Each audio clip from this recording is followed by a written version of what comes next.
successful flash ult off onto them. Black Shield can protect Cog from the Rakan counter engage, so you from the side always can have a lot of lockdown there to keep that So neutral I against the go. W uptime. So if they combat that correctly, that could be a really strong and game-turning moment. Oh, looks like we are back into Champ Select. Bottom lane, because assuming that they do go for the Kog'Maw as the People fear what oh they cannot god. understand. Apologies on that Fine. front. I'll just I get have over my here. audio set up a bit Sharpening my feathers. funny right this second with the way it's routed, so. Alright, that should do it. Yeah, I fixed it. Alright, so we're back into Champ Select. Everybody is just going for the run back on what we had last time. And that's an orange first pick. I'm assuming they're not going to care too much about the order simply because everything except for the last couple have been shown already.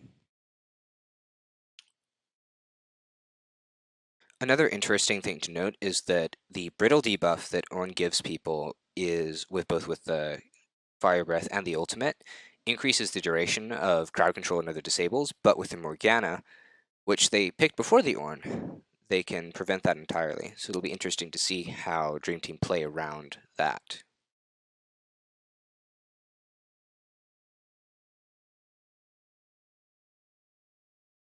I'm on to you. Your commands tire me!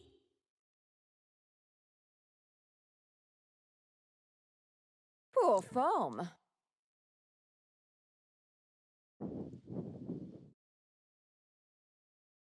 It'll be interesting to see since Never look if back.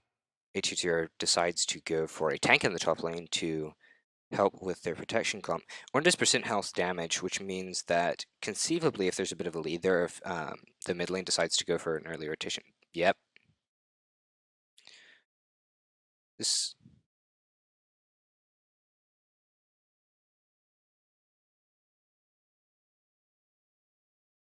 Yeah, there's the Maokai. So if that's something they decide to lock in instead of just Hover, it's going to be interesting.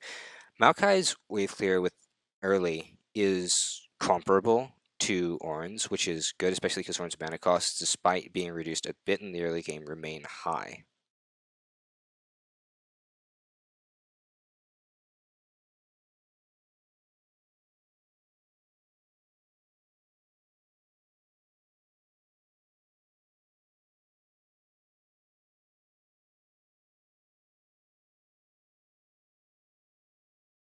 Yeah, I like the fact that Dream Team have opted into the Corki mid so that they have a bit of diversified damage, because despite Gragas and Ornn having some damage output, Corki's ability to just rain missiles and phosphorus bombs on the backline could prove really useful the longer the fights go on.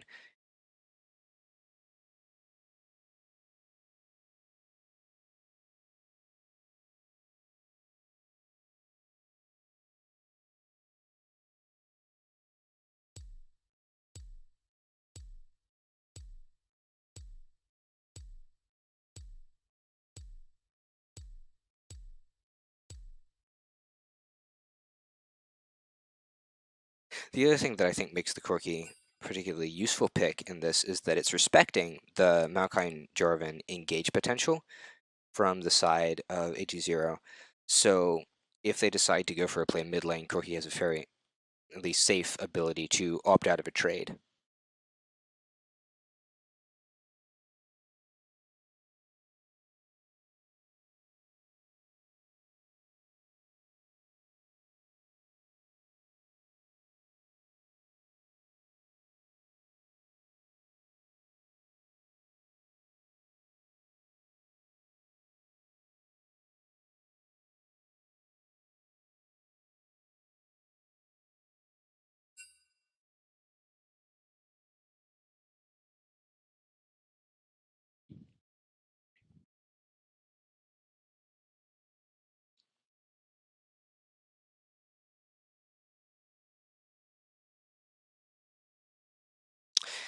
In this case, because I think, given the CC, that Dream Team has an extremely strong team fight if they catch people into a choke point, the key for A20 in this game is going to be either utilizing their ultimates early because they have so much catch potential, or simply keeping vision control around objectives in the mid game, because if they get caught in Dragon or Baron pit, then that's a huge opportunity for things to be turned on them.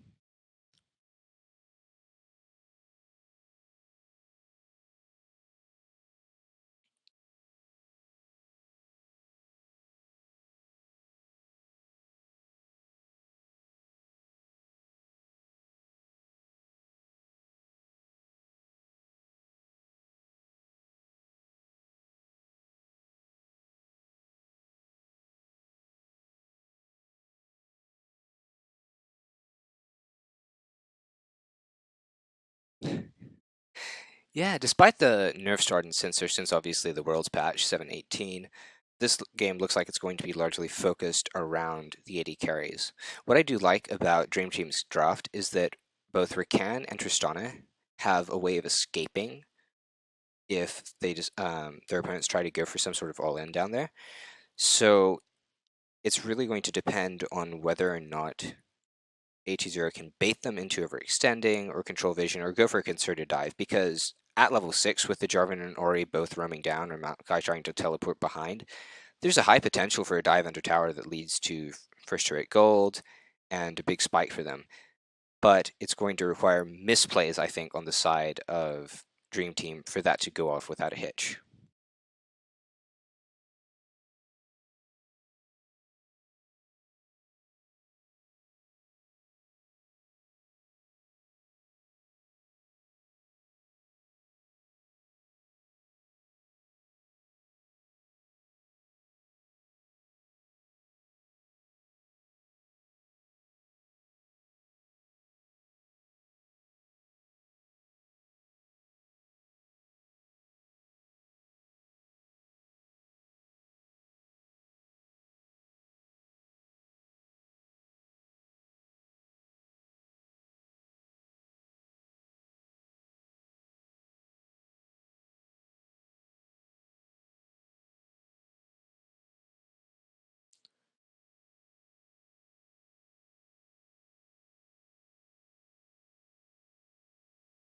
All right, one moment. I am switching the stream over to the screen. All right, there we go. We should be set.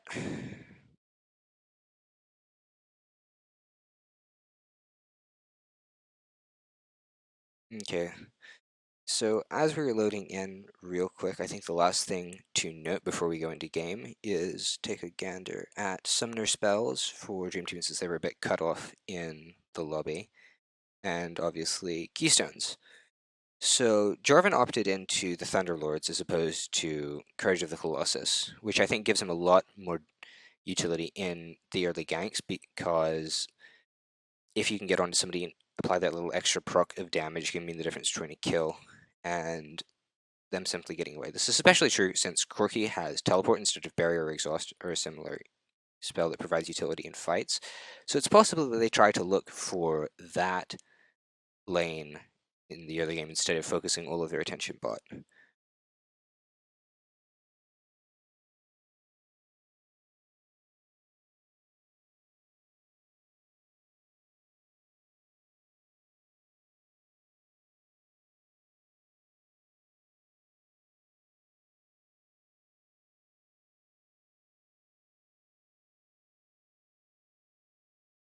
On the top side.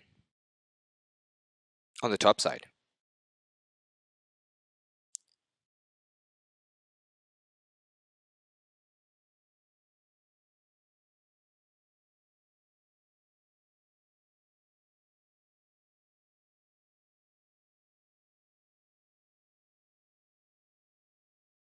Alright, so it looks like we're taking one moment for the game to actually load on our end.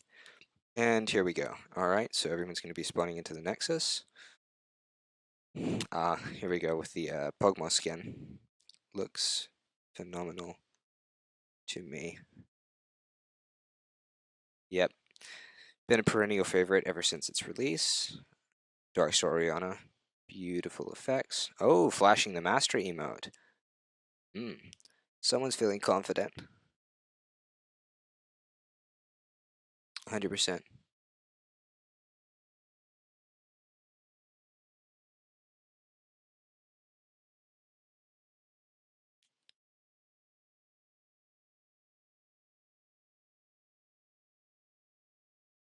right. And I'm going to target shot time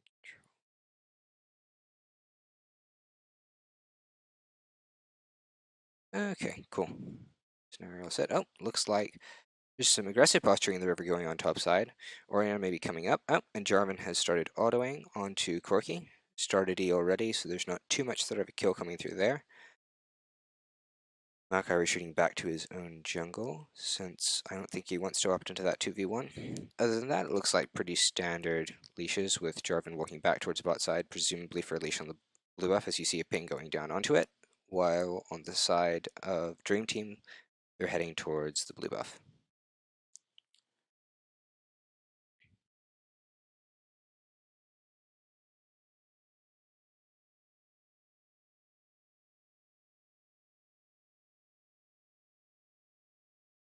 Neither did I. Alright, so it looks like the blue side is going to get to lane a little bit first. This is good because with the Kog'Maw, if you can try to go in and get the level 2 quickly, you can slow them with the E and then dish out a little bit of damage with the W, especially if Morgana lands a binding. Or he can go for the Q to help him with CS. Either way, Tristana isn't going to miss too much farm because she started E, and with that passive, she gets to blast at the minion wave down pretty effectively.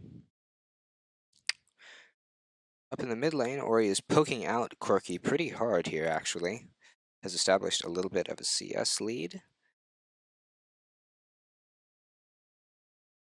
Back to the bottom lane.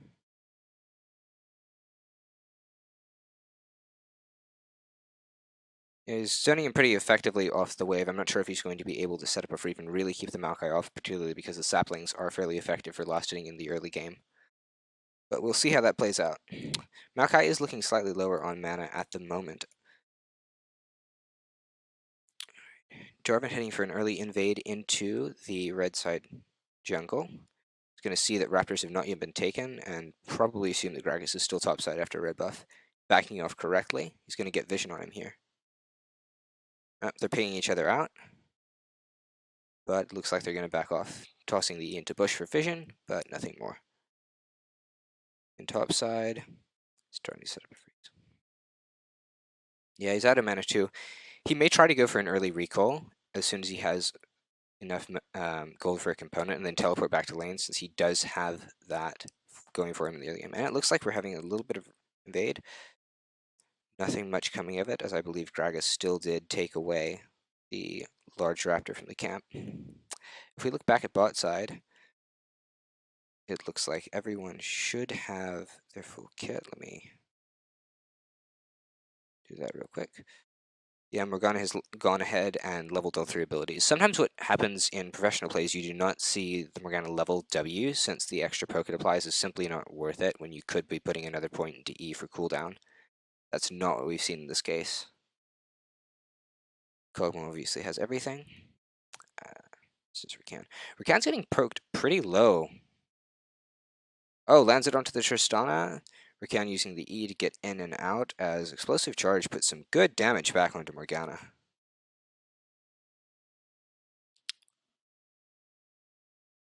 Yeah, Rakan has 1 potion left. Okay, that's the heal out of Tristana and the barrier, or sorry, the heal out of Rakan and the barrier from Tristana. Gragas is here in the bush, and they don't have vision on it. He has Flash E available. There's the engage from the Rakan. Misses. Black Shield is still on cooldown, I believe. Oh, that's the barrier out of Kog'Maw. Binding lands onto Rakan, shutting down that trade pretty effectively, and that's a good disengage from the side of A2L, forcing the rocket jump out again.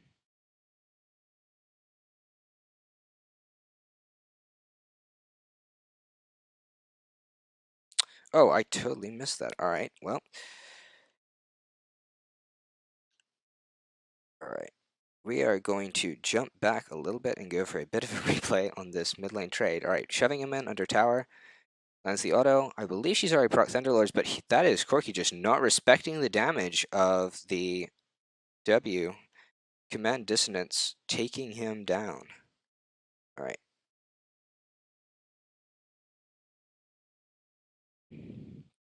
Alright. Jumping back to present, bot lane is shoved under tower. If we looked at the trade where Gragas appeared bot lane, the blue side did have a wave that was shoving in, and with the cannon, Drêam Team is going to take a chance to reset, and oh, that level 7 mastery.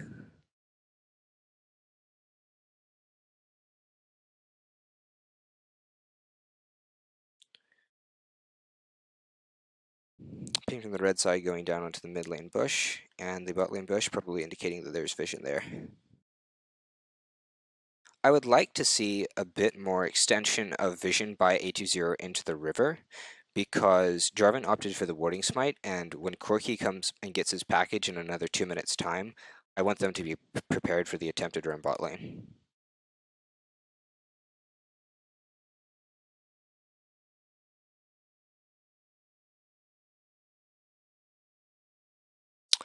Oh. Alright, and Gragas has appeared in the bot lane to help clear out some of this vision, but Jarvan, who is invading onto red buff, or blue buff, has shown up too. That's an EQ onto everyone. Oh, and Morgana takes the kill onto Gragas, who had his flash down at the time and could not effectively get out. Good rotation from the Jarvan, good presence of mind to be invading on blue, and then come down as soon as the Gragas appeared.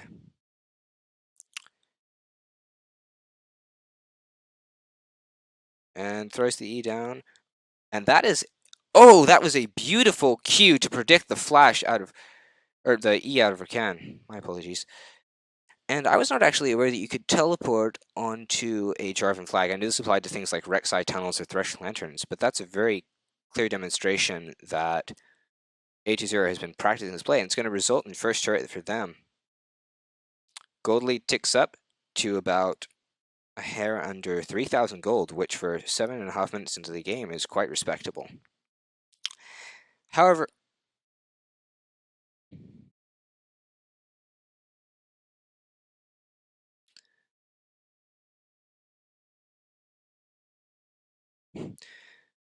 this is also going to be an Ocean Drake, which will help a lot with sustain, especially because one of the reasons Maokai was having a hard time in lane was the fact that he was using a lot of mana just trying to stay even with the Ornn.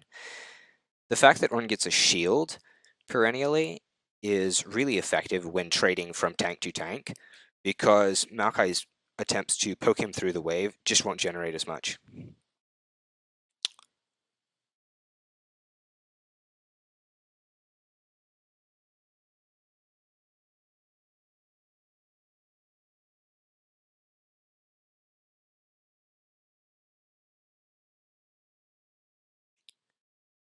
Alright, so I'm going to take this opportunity while things are at a bit of a lull to take a look at itemization. On the side of Drêam Team, we see a Spectre's Cow finished immediately from Ornn to help with the trading. His ability to forge things in lane without recalling is obviously helpful in this case. Gragas has opted for Blue Smite, perhaps to help with the catch in the team fight. We see an early Hexdrinker coming out of Corki because he is also down fully 35 CS in the mid lane, and after getting solo killed by Orianna early, this is going to help him survive until he hits his Trinity Force power spike. That's a BF sword out of Tristana, and we see Rakan surprisingly not going for the Ardent Sensor Rush, but instead opting into the early Sightstone that used to be much more the norm. If they can put this vision to good use to prevent the Jarvan and the Maokai engaging, I think that's worthwhile investment. But since it does delay the Tristana's ability to pop off in fights, I think it also indicates that they're hoping to farm up and prolong laning phase a bit.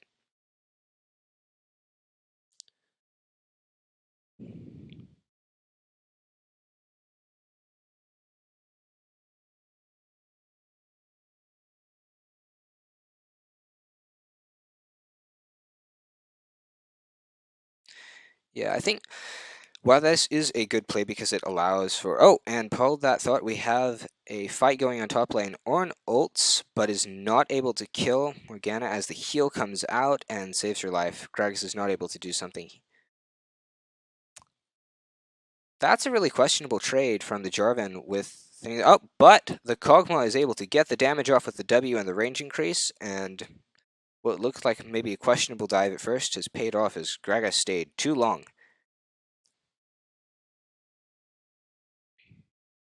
Yeah.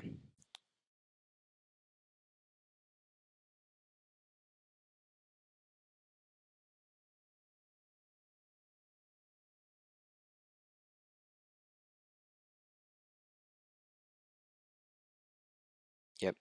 Because they took that path to get up to top lane, and they swapped the bot lane up so much earlier than Dream Team did, A20 gets a big advantage off the play, dropping another tower as well as getting another 3 kills.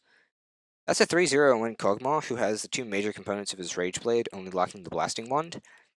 And because they initiated the rotation faster, you're looking at a Maokai who had a chance to prevent their bot lane from pushing in. And yeah.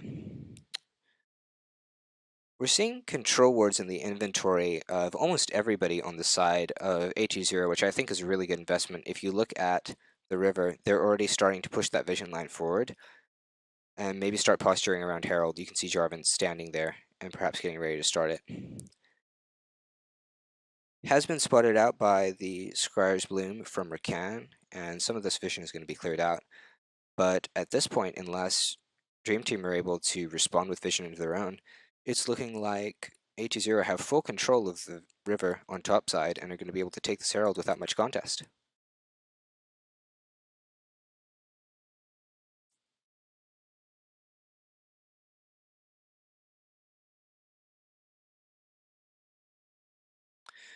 Alright. We see 3 people from Dream Team coming and to try and contest this Rift Herald. Rakan ults and catches 2 on the way in. Gragas is there. Red Team gets the Herald. Now, he's going to die in response, and that was a fairly useless flash from the Rakan. But if Dream Team can get in there and pick up the Herald buff, did they? Oh, yes, okay. Rakan got the Herald buff. So given how far down they were, that might be a worthwhile play, particularly because they're going to pick up the kill onto Maokai in the mid lane at the same time. However, this is going to be the mid lane turret going down, since it had already been poked out by Oriana's constant pressure onto Corki. And overall, I think this is looking fairly dire in terms of an early game for Dream Team, since they lack map pressure and are about 7k down into a very fed Kog'Maw and Oriana.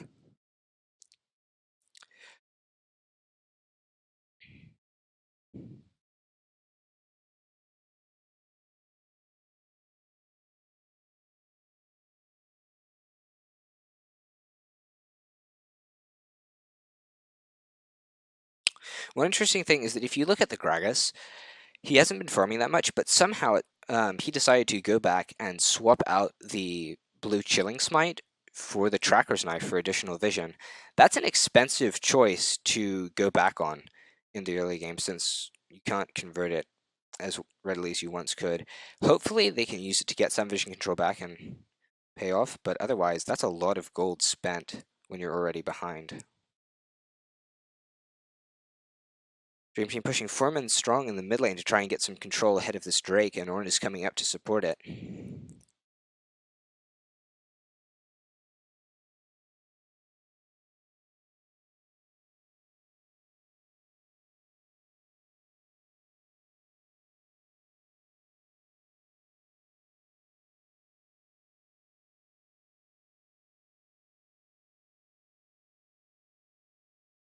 Yep. Alright, and that is a lot of poke coming out from the Orion with just 1 QW over onto Rakan. She got him down to almost half, and while he's sustaining it with a potion, the threat of her damage and the shockwave combined with Kog'Maw is probably going to dissuade them from wanting to take much of a fight around this Drake. They do have some wards down in the area, which may allow them a little bit of an opportunity to poke with the Corki, and that is a 3-man shockwave!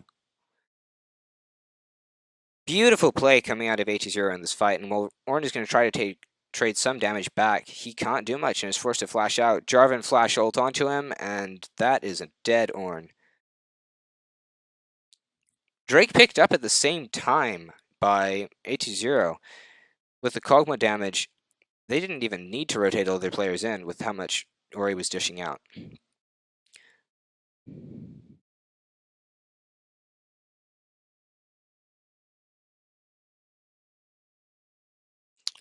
Yeah.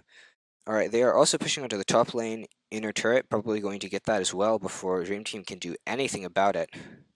This Corki is just so far behind. He hasn't even finished the Sheen or the Stinger for the Triforce, so he's sitting on a bunch of components with very little utility coming out of the Hex Drinker. So I feel like these itemization choices just were not optimal, given the way the early game played out. Looking at a 15-1 kill score, since A20 appear to be resetting the map right this second to go back and use some of their huge gold advantage, I'm going to take the opportunity to head back to the fight right around Dragon and see if we can't get a little bit better idea of what went down. Alright, so as you see right here, going back, and we'll get back into the moment.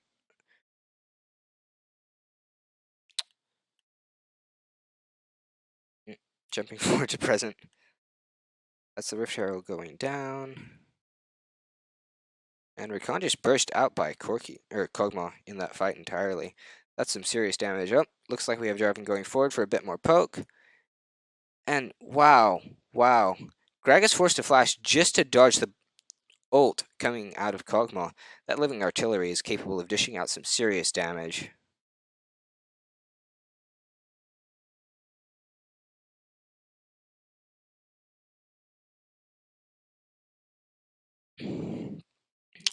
Orianna may be caught out in the mid lane with the Ornn ult knocking her up and stunning her out. But oh, a beautiful binding from Morgana right onto the AD carry, forcing the barrier, and that is an ult. Kills one, and red buff is probably going to take her down. Yes. This is some really strong team play coming out of A20 in these fights, with everybody collapsing as soon as one person is threatened with being caught out.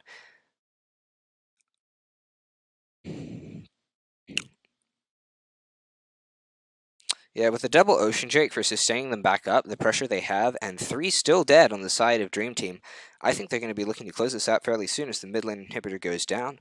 We're looking at a almost 14k gold difference at 17.5 minutes. Oh, looks like Morgana may be about to find Rakan in the bot lane. He's going to try to W over the wall, and the binding hits the Krug.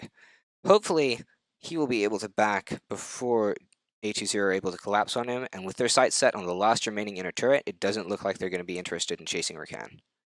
But with Pink going down onto his position, as he opts to clear a Pink ward, he's going to fold the J4 as they pick up another kill.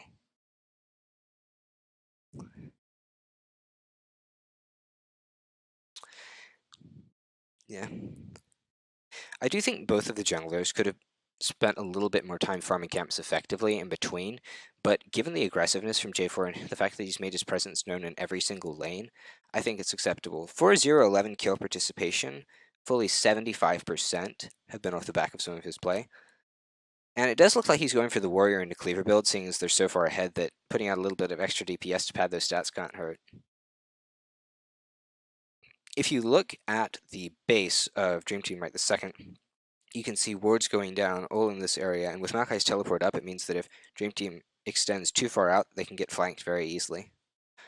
Ornn is out of mana in the top lane, and Kog'Maw is waiting there. He may be trying to go for some sort of play, and with that W damage from the Arcane Barrage, I don't think they're going to be able to do much. Yeah. At this point, the snowball is just too strong, and I do not know what Drêam Team are doing because their top lane inhibitor is going to fall very quickly to this Kog'Maw if they don't respond. Everybody's recalling on the bottom side or walking up in the case of Rakan and Corki, but I don't think it's going to be enough, seeing as the Corki is also at low health. With a few minions pushing in, and Baron not yet spawned, it's all that Drêam Team can do to keep this tower up. Good pink ward coming out there to make sure that Drêam Team don't get any vision over the wall to spot out a possible J4 engage. And they're just being entirely zoned off by this Jarvan Orianna combo.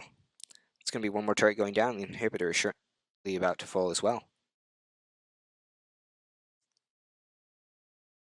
And that's another catch onto the Gragas, and man, that Orianna has deleted him quickly.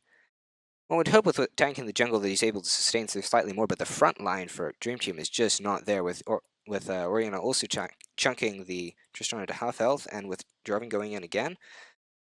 Oh, and that's a 2-man shockwave that kills Rakan. Redemption coming down to keep everyone alive in spite of the Ornn damage, and that's actually a kill onto the Orianna because she was tanking turret. It's a bit of a mistake from them not to juggle aggro a bit more effectively, but Tristana is taken down on the backside by the Kog'Maw despite being on Fountain, and I really don't think there's any chance for Drêam Team to come back in that one.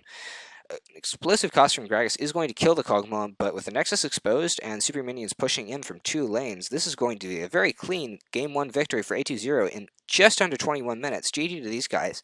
That was an impressively played early game in Snowball.